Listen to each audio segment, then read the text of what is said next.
Thanks for joining us for this episode of Colorado Conversations. I'm Andrea Henderson, morning anchor for FOX31 Morning News.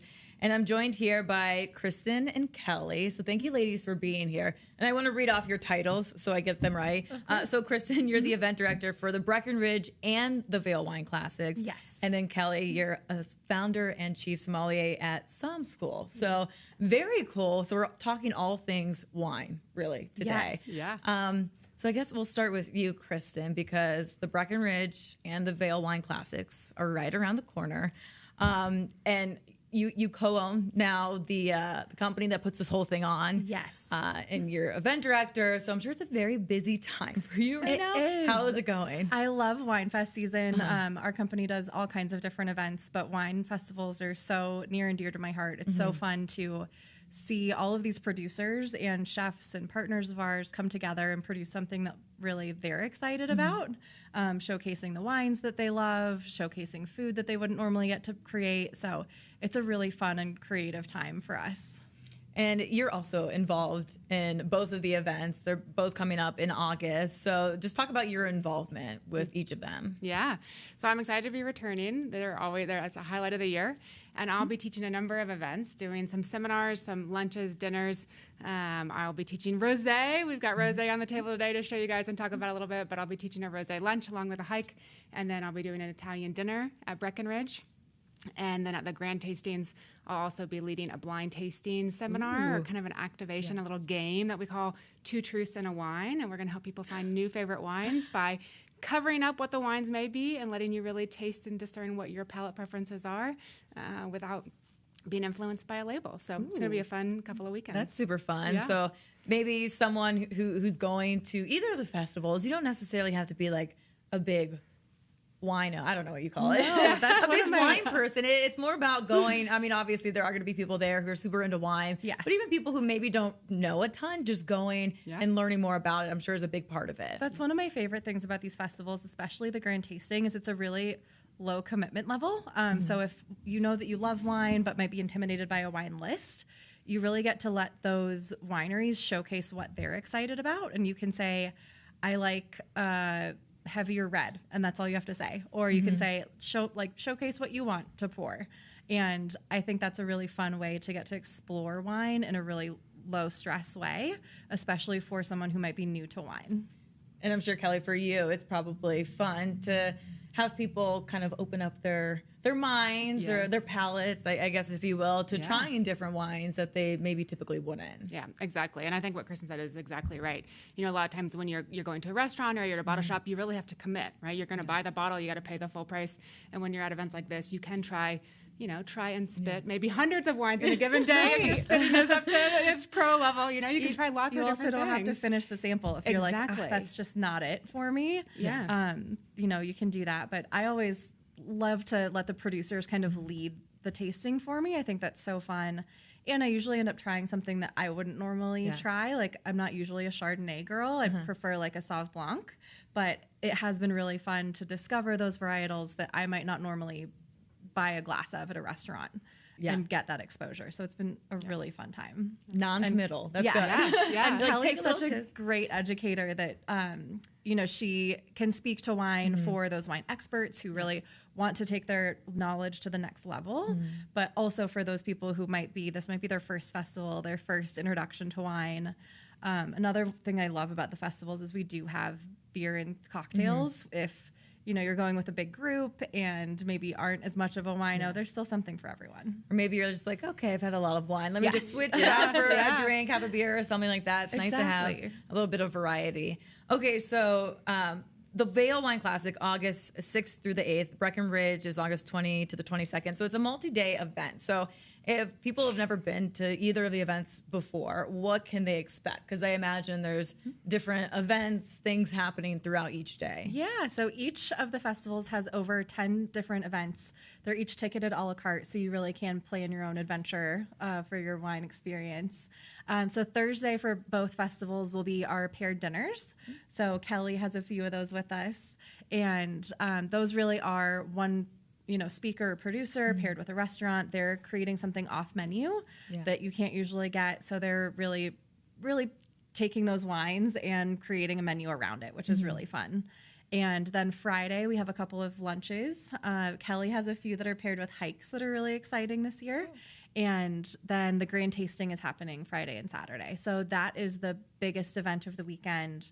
There will be over 100 different wines to try, dozens of restaurants, a little shopping, live music. So that's really kind of the crown jewel of the weekend. So is that where people will like walk around and there's different places set up where you can sample the wine? Is that what the grand tasting is? Yeah, so it's a walkabout tasting. You'll get your glass, your plate, and then you kind of get to go explore the whole event. Oh, fun. Yeah. And then if you stage your tickets correctly, you can also do some nighttime activities, right? We've got Best of Fest, and we've got a new concert this time. Ooh, tell us about this. So Best of Fest is in Vail. That's one of our evening events. That's going to be high-end wines, high bottle prices, reserve bottles, wines that have won awards and are highly rated. And then in Breckenridge, our evening event is going to be an evening concert with Yonder Mountain String Band, which we're really excited about. So kind of a little wine and bluegrass pairing. It's going to be awesome. I love that. Yeah. So is that something new this year? It is. We've never done a concert like that at this event. There's always live music, but not necessarily a band that you would know. Yeah. So this should be really fun. That's awesome. So let's talk about a little bit your history, so sommelier. I guess for people maybe who aren't familiar, can you kind of explain what that is? Obviously, you're like a wine aficionado, if you will. A wine lover at heart, a wine lover. Yeah. So I've been teaching about wine for over a decade now for wineries like Duckhorn Vineyards, William Hill Estate, J Sparkling, and doing events like Super Bowl 50, Vail, Breck, Park City, and a whole lot of others. And SommSchool really at its core is about empowering you to confidently raise your glass. We do virtual wine classes, corporate events, wine retreats to Europe. A lot of different ways that you can become confident around wine. And sommelier is a term that can trip people up in terms of saying, right? Yes, so you can every say it time. any way you want. I had to double check. I was like, it's sommelier, right? That's right. And you said it perfectly.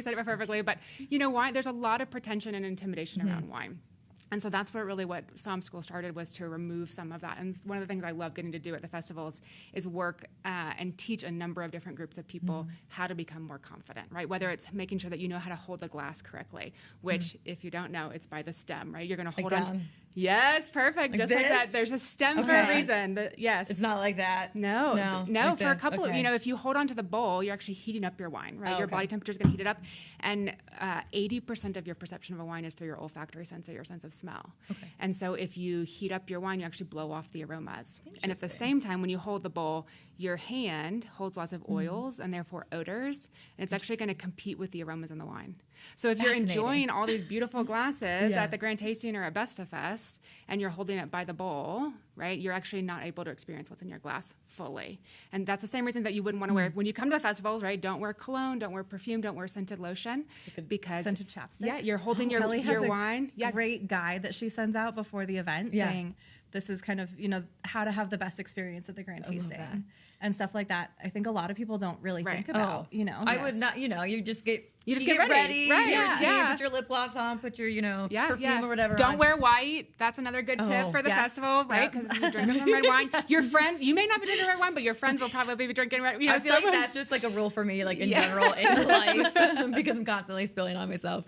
So I see people, I'm sure we've all seen the people like how you go like this with the wine, you smell it. And absolutely. If you're like me, you're kind of like, I don't really know why I'm doing this. So what's the reason behind that? It makes you look smart. It makes you look smart. That's right. Like pinkies up and you smell it and you're like, I don't know. Okay, so it's called volatilizing the esters. So now you can sound fancy. And we love to give you like terms for your back pocket, So volatilizing the esters. So when you swirl your glass, you're volatilizing the esters. You're releasing the esters, the aroma compounds.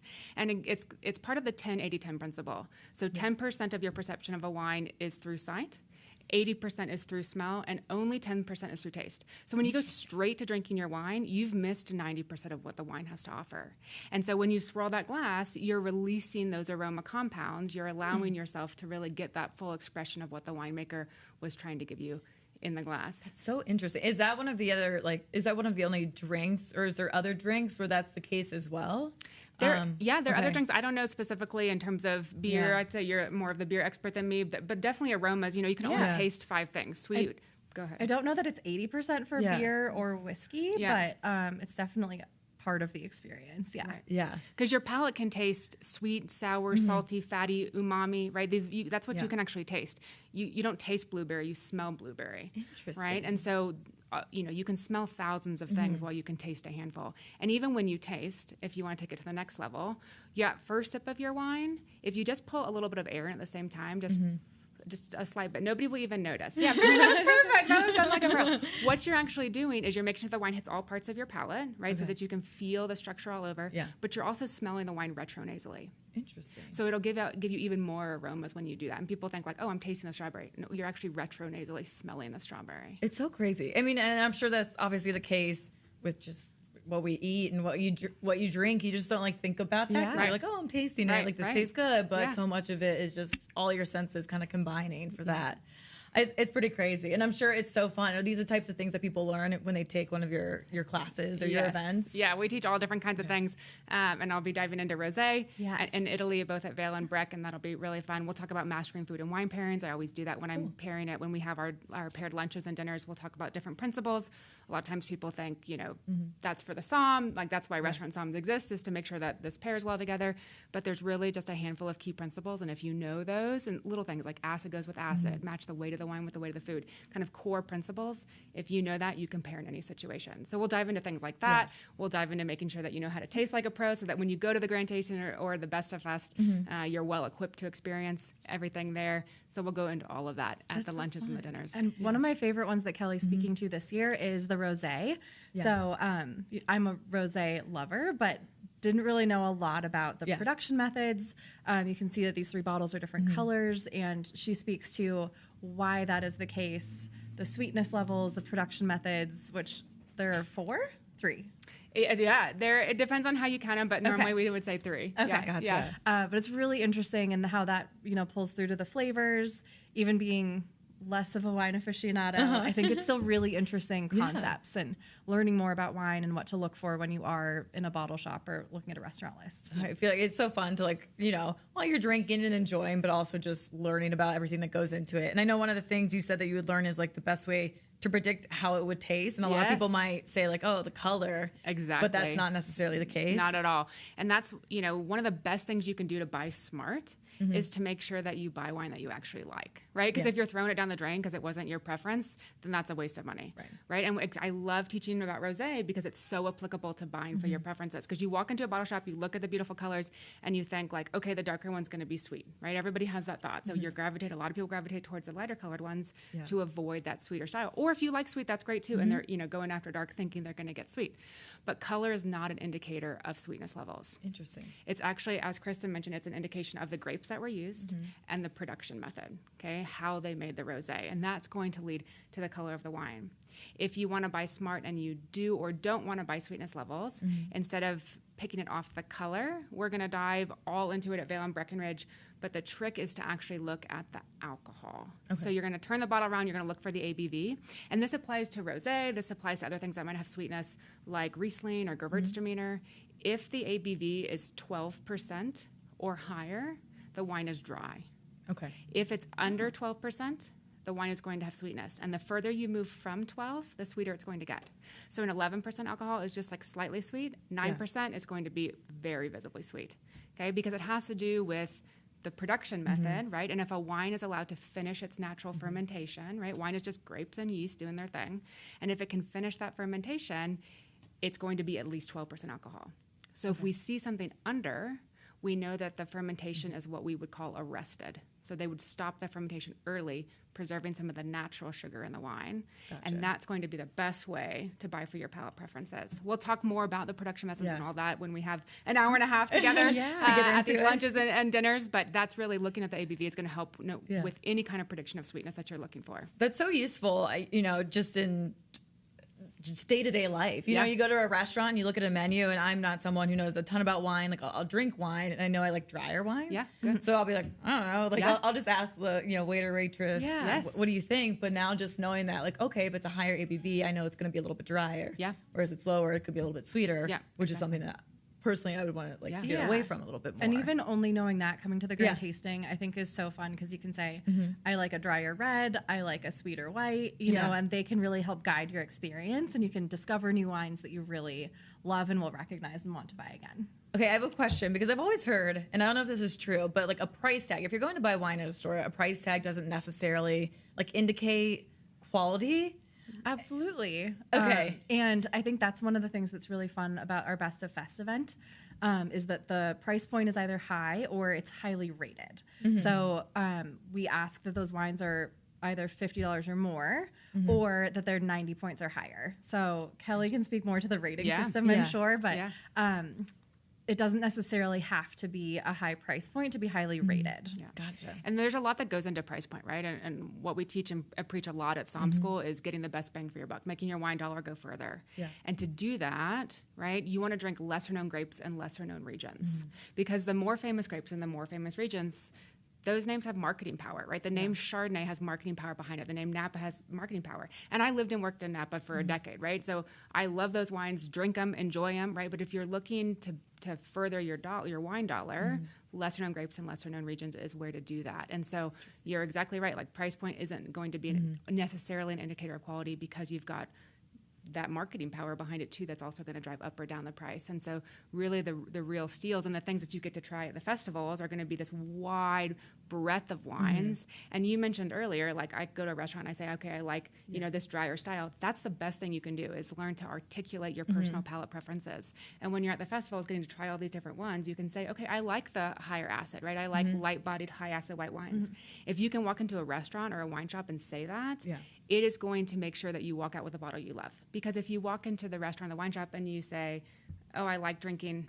I like red. Yes. I like red. Or you name a producer, right? The store for you. Yeah. Or people will walk in and they'll like name like a Chardonnay producer at a Napa and say like, I drink this Chardonnay, right? And you're dependent on the staff to know what that tastes like. But if you can do what you said and walk in and say like, okay, I like high acid, light bodied white wines that are dry, the staff knows exactly what they have that matches that preference. So that's going to really help as you look to broaden your breadth of what you're drinking elsewhere. Will you learn for people who go to the festival, if you go to some of the different events, what exactly that means? Because you're saying like what is it, high body, light body? Yes, I don't know. Structure. Okay. It's all the structure. Yes. We will be diving all into that because that's really about food pairings. And so at my different events and when I'll be at the Best of Fest pouring some of my favorite small producers that are really fabulous, including these guys up here. You're going to get to try that and we'll be talking through the structure of things and what that means for you in becoming wine confident. Awesome. Okay, we're going to take a quick break. Yes. Yeah. And we'll come back and keep talking. Sounds great.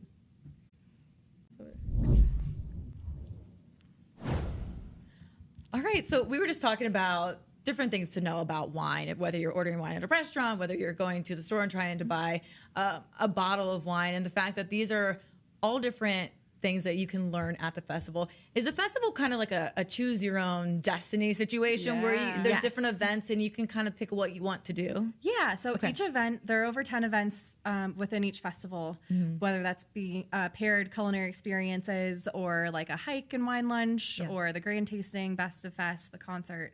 So you really do get to choose your own adventure there. We have a lot of people who buy one event per day, which is kind of fun. So if you're going up Friday, Saturday, you could do like Kellie's hike and lunch on Friday and then go to the grand tasting Saturday, make a whole weekend of it.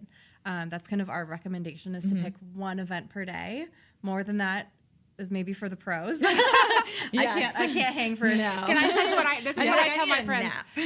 My friends who are coming to, we've got people coming out, I got people coming in, and I tell them, do a Thursday dinner, right? Yes. Because you're going to kind of kick off the weekend with this just like wow factor. They're really amazing. And then on Friday, I always tell people to book a lunch, and then come to the Best of Fest or if you're at Vail or come to the concert. So do a nighttime activity. A couple hours in between, go home, take a nap. And save the grand tasting. Save the grand tasting for Saturday. Because then you get to experience one of everything. Yes. And so I really like that one. Because if you're coming up and you're making a weekend of it, you should try, because they all have very different flavors and they all have different things that you're going to get to experience, and you don't want to really miss any of them. If you do it that way, you can do them all. You want to be able to enjoy it. You don't want to get to go all day and get to the end. You're like, oh my gosh, I just want to go to bed. Palate fatigue is a real thing. Yeah. And so is too much alcohol. And just like regular fatigue. Yes. So with the events, I'm assuming there's going to be wine, there's going to be drinks. Is there going to be local food as well? There is. Okay. So our Thursday dinners and Friday, Saturday lunches are each inside of a local restaurant, which is really fun. We have some longstanding partners. Breckenridge, we have Hearthstone, who we've been working with for years. Carboy Winery is a local producer, and they're also hosting a dinner as well. And then at the grand tasting, we'll have 10 to 12 different local restaurants who are coming to showcase at the grand tasting as well. That's awesome. What's it like for you? Because I know you are the director for Vail and for the Breckenridge events, but you also do so many different events around town. Yeah. Do you just really get to immerse yourself into like these different kinds of lives, like learning all about wine or some of your other events? I know you said like tennis and just learning local businesses there. I'm sure that's a unique way to just and we learn love things. it. We really love immersing the event itself into the local flavor, metaphorically and yeah. So like Boulder Creek Fest, we really get to showcase some nonprofits that we love. We're showcasing small businesses, local vendors. So we really get to do that with each of our markets. We just had the Tennyson Street Fair a couple weeks ago and got to showcase local breweries. We're showcasing local businesses, local bands. So each one has such a different feel. But everyone's so passionate about what they do, and we love getting to give them that platform to showcase on. And the variety of what we do, I think, keeps our job really exciting. That's we so much get fun. to do so many different types of events, work with so many different people, and showcase so many different businesses, like Kellie's wine education. We're working with so many different kinds of people. It's a lot of fun. I love that. Okay, so we have one more break. We're going to take it, then we'll come back and get all the information that people need for both of the events. Perfect. Awesome.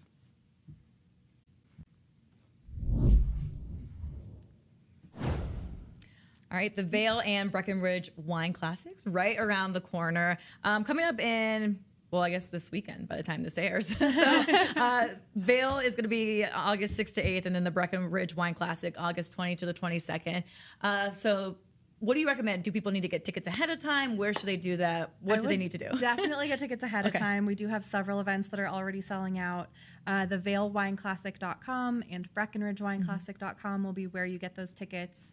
Like we said, each event is ticketed individually, so you can choose your own adventure for the wine weekend. Awesome. And they can just find that each one has their own website. Yes. I'm sure if you Google, it'll pop right up. Awesome.